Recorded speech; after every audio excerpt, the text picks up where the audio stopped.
a very underrated point that I'm about to bring forward. Working with family and also using what you've got. I think that people need to understand the fact that they need to use everything that they have rather than trying to go out and get new things. So you need to write a list of your assets, literally on a piece of paper, go through. It should be about 15 to 20 to 30 points long of what you have. Say for example, you have 4 or 5 cars, you can use that for a photo shoot, or instead of hiring cars, if you've got a brother or sister, you use them and put their ass to work and make them do shit as well. If you've got a little niece or a nephew and they're like 15, you give their ass a job, you come up with a business idea, you make some leaflets, you make them post all the leaflets. So with all these examples, you know, you use them to your advantage. Using what you have is very essential, and you can use it to your advantage getting shit done.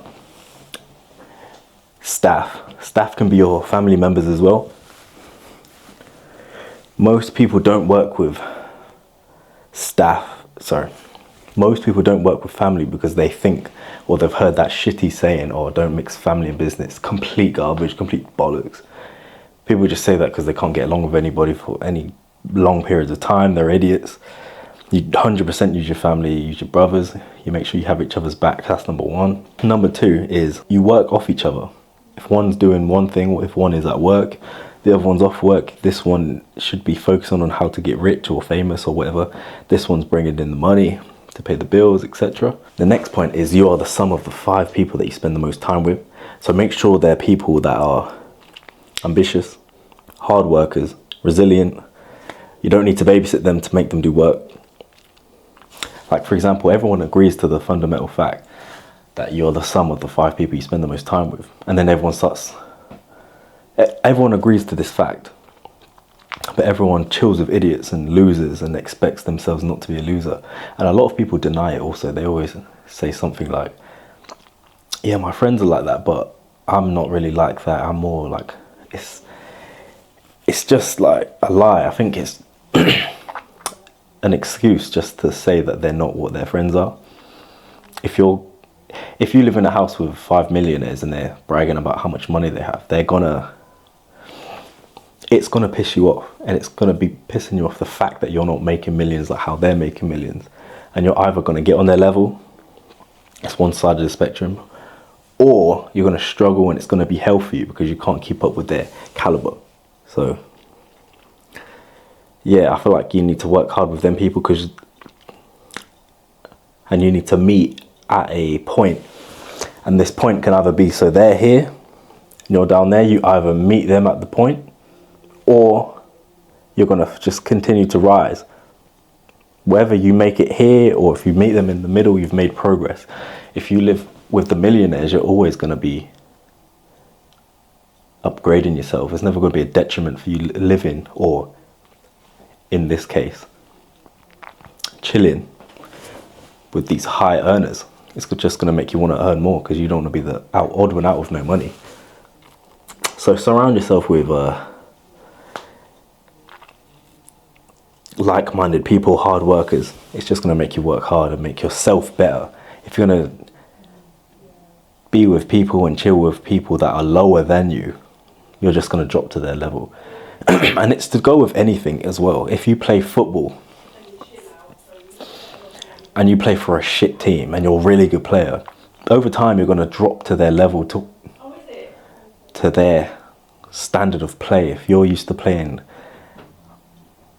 get the ball down, passing type of football, and they're used to twatting it in the air, you're going to get used to twatting it in the air because that's their way of playing. So that's a sports example. I've given you the money example. Now you can just use your imagination for all the examples across the whole board. As well, living with men, if you're a man. If you're a woman, I don't know why you're watching this, but if you're a man, you need to live with men. I feel like falling into the trap of living with just women is going to make you soft. It's not going to make you as competitive. It's going to make you give you a false sense of achievement to where you think you've completed life because you've got unlimited sexual access. You're getting like your back rubbed, your meals made for you, cooked for you every day. It's just going to give you that false sense of achievement. So living, and then on the other hand, living with men, and they all, for example, drop down and do push-ups, and everyone's goal is to do 1,000 push-ups. Are you going to be the only one that doesn't do push-ups, the only pussy that doesn't? Or you're going to jump in and have that healthy competition to who can do the most? So living with men is always going to be your competition aspect to keep your fire going as a strong man, and getting involved in the competition and making each other better as such. Whether that's bullying each other into getting better, whether that's encouraging each other into getting better, just any way. And that's the best way to live, because you're always going to improve and you're going to help each other get better as well. And that just goes back to you are the sum of the 5 people that you spend most time with. Make sure the people are people that you can trust, someone that will never stab you in the back. And just take it from there. Don't allow yourself to get the false sense of achievement in life to where you're just being lazy. Always work hard and be better for your loved ones. Meaning,